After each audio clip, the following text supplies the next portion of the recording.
دوسرا اصول شریعت نے بتایا ان جاءکم فاسق بنبأ فتبینوا، کہ اگر تمہارے پاس کوئی بندہ کوئی خبر لائے تو تم اس کی تحقیق کرو۔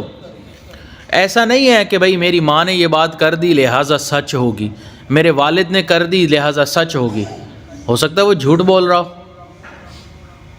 لہٰذا میری بہو نے یہ بات کی لہٰذا سچ ہوگی۔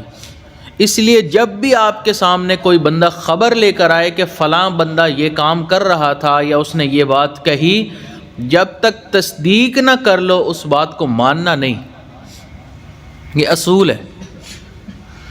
حکیم لقمان بڑے اللہ تعالیٰ نے ان کو حکمت عطا فرمائی تھی، ایسی حکمت کہ اللہ تعالیٰ نے پوری سورت کا نام بھی ان کے نام پر لقمان رکھا، اور ان کی نصیحتوں کو قرآن مجید کے اندر کوٹ کر دیا، لکھ دیا۔ انہوں نے اپنے بیٹے کو نصیحت کی کہ بیٹا، اگر کوئی شخص تمہارے پاس آئے اور اس کے ہاتھ میں اس کا کٹا ہوا کان پڑا ہو اور وہ یہ کہے کہ فلاں شخص نے میرا کان کاٹ دیا ہے، تو تم اس بات کی تصدیق مت کرنا۔ اس نے کہا ابا جان، اس کا کان کٹا ہوا اس کے ہاتھ میں پڑا ہے تب بھی میں اس کی تصدیق نہ کروں؟ فرمایا اس لیے کہ ہو سکتا ہے کہ اس نے اس بندے کے دونوں ہی کان کاٹے ہوئے ہوں،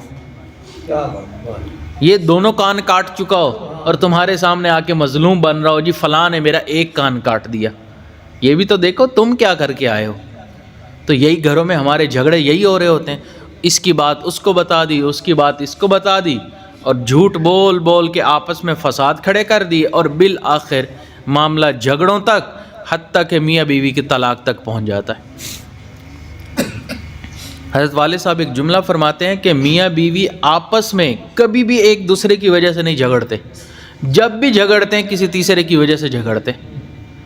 تمہاری ماں نے یہ کہہ دیا، تمہاری بہن نے یہ کہہ دیا، تمہارے رشتہ دار یہ ہیں تو تمہارے ان لاز یہ ہیں تو تمہارے سالہ ایسے ہیں تو یہ ہے، جب بھی جھگڑتے ہیں تیسرے کی وجہ سے جھگڑتے ہیں۔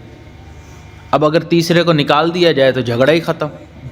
تو اس لیے جب بھی شریعت نے کہا کہ کوئی بندہ تمہارے پاس خبر لائے تو تم اس کی تصدیق کرو۔